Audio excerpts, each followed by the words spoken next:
Hi everybody and welcome to my Unruly Housewife channel. Today I'm going to show you how to make this knitted effect with your polymer clay, and it's very simple, brilliant for beginners. I'll show you that, and I'm also going to talk to you about CommentKindness, hashtag CommentKindness, which is the latest hashtag sweeping the world of crafting. So first of all, let's do this knitted effect. And as I said, it's really quite simple to do, but and you could just do it with ordinary flat colour, one colour, or maybe put a couple of different colours next to each other and do this process that I'm about to show you. You could roll it by hand, or using a block like this. But what I'm going to do is a little bit more complicated because I like this multicoloured effect. Excuse me, I'm British, I need to drink tea. Because I like this multicoloured effect, I'm going to show you how I achieved it with my extruder. Now, of course, if you want to make a piece like this, you could easily back it. I just thought it would be fun to do it with no backing so that it looks pretty on both sides. And you could add buttons or, you know, little polymer clay buttons or embellishments, whatever you wanted to do. So this is just a basic piece. The way that I achieved this multicoloured effect was using my extruder. Now I presume you could actually do it by hand still, but that's what I used. So what I did was chopped up some colours that I thought went well together, and you can see they're all pretty similar. Pick colours that look good together and that will look good when they're mixed together. If you are a beginner, you know, don't use orange, black, white and blue, because if it all goes horribly wrong, you're going to end up with some kind of big sludgy brown. So the best thing to do is to pick things that, if it all goes horribly wrong, they'll still make a nice colour, if that makes any sense. That's my advice. So squish, squish. And it's a really good idea to give this a good old squish and get it nice and warm, because when you extrude things, they have a tendency to crack. They do when I do it anyway. So if you really mould them together like this and get them nice and warm, they should extrude more smoothly. So now my extruder is a little bit grubby because I've used it to make this, and it's the same colour, so don't go crazy. I'm extruding it on this size of hole, but that's because I'm making something fairly chunky, and you might want to experiment with different sizes. There's all different discs that go into your extruder. I nearly said computer then. It's not a computer disc. So here is my mixture of colours. I'm now going to put that into my extruder when it's thin enough. So I've put the colour into there in a sausage. I didn't put it all in.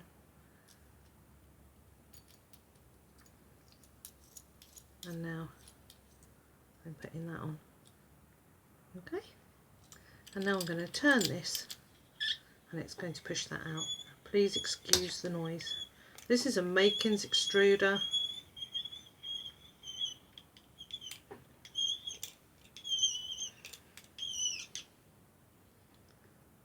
Okay, now the wool, the little snake is coming out of the extruder.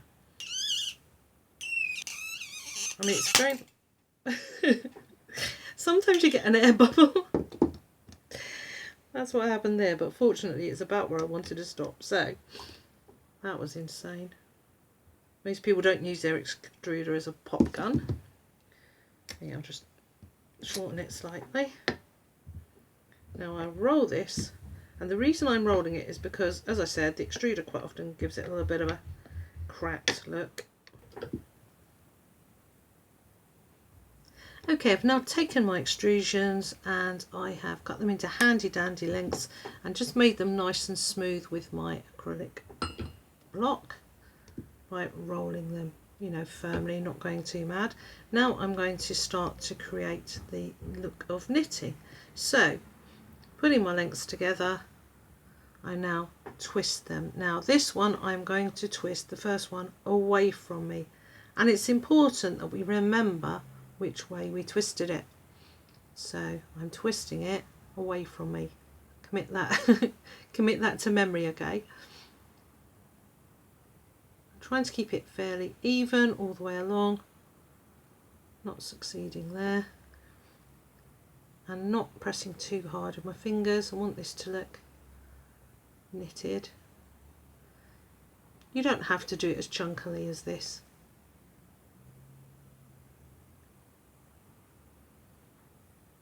There's a bit of a fault there, I'm afraid, but hey ho. Now the next two that we twist together, we're going to twist, I'm going to twist towards me, okay? You've got to do the opposite. Now you can't just do the two the same way and then swap one over to upside down, whatever. I tried that, it doesn't work. There's some mathematical or scientific reason that I don't understand that we have to do it the opposite way. So I twisted one away from me and I'm twisting this one towards me. I suppose it's clockwise and anti-clockwise, isn't it? I don't know, I'm left-handed, don't understand that stuff. So here are the two things. Now this is twisted a little bit more than that. I tried a little bit too hard, so I'm going to twist this one more because we want them to match. That's the important thing. And when I put them next to each other now, they are matching beautifully. There's a bit of gunk there, so I'm going to take that off. They're matching beautifully, and I will push the two together. I'll show you. See that? How they're starting to form a little plait, a little braid.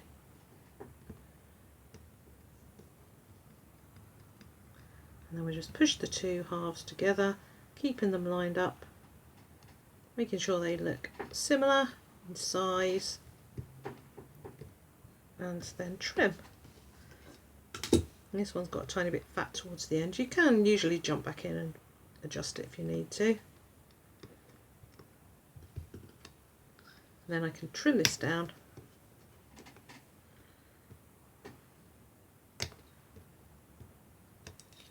And then if I cut it through the middle, if I can find the middle, it's kind of about there. Oh, not bad. I can match that up. Let's pinch it together and I'll show you. It's easy to forget you've got a camera looking. Now you've got something which resembles knitting. A bit of air, a bit of light behind there, but you can see what I mean. And if I do it again,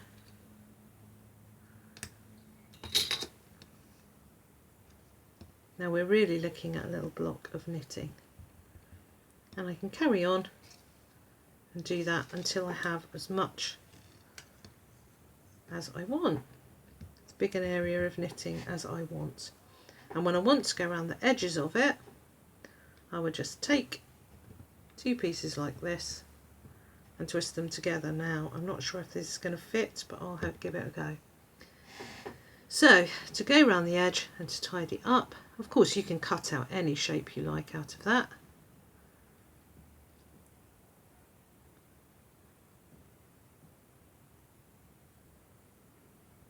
I just twist these two together.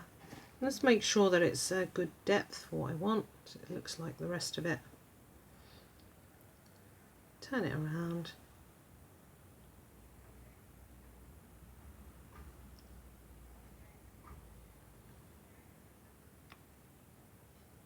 My neighbour's shouting in the background.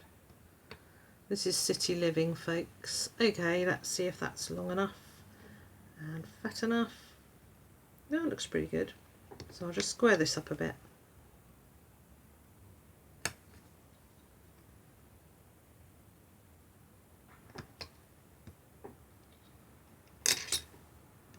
I'm doing this just quickly so you can get the idea. Obviously you'll be more careful. Round the edges I go with this to neaten it up, be it heart shape, circle, whatever it is. I mean, you could make a little jumper for a character, couldn't you? A little sweater, whatever you call it in America. Jumper means something different here and there. Here jumper means sweater, but I think in America it means some kind of dress. Anyway, so that goes around there, that goes around there, and you can see that these little lines, so I'll try and show you, they line up with one another. So provided you've got it to the right length, you just cut on the angle of one of these, and that means that it meets up with the angle from the other one, pretty much. Makes a reasonably neat join. Now I haven't done like the world's greatest job of that, but I'm rushing. And of course now if you wanted to, you could put a backing on it, or you could try what I'm doing, which is to squash it together pretty hard and then just bake it in one go. Use your manufacturer's baking instructions. And that is how you make some polymer clay knitting. And if you don't want to go through all the rigmarole with mixing colours or using an extruder, you can just do it with solid colour, as I said before. Right, well, I hope you enjoyed that, and you do like and subscribe if you did. But now I'm going to go on to the second part of the video, which is the CommentKindness hashtag. So see you in a moment. So this is the part of the video where we talk about a thing called hashtag CommentKindness. And this was started by a lady on a channel called May Made It Crafts, and I was brought into the hashtag by Kaliana Design Tutorials. So those two channels I'm going to link in the description down below.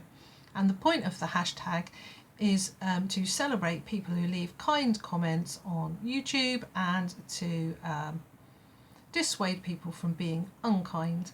Now I'm very lucky on my channel. I've had fabulous feedback. I've got wonderful wonderful gang of people who leave me lots of encouragement, and I haven't really had much negativity.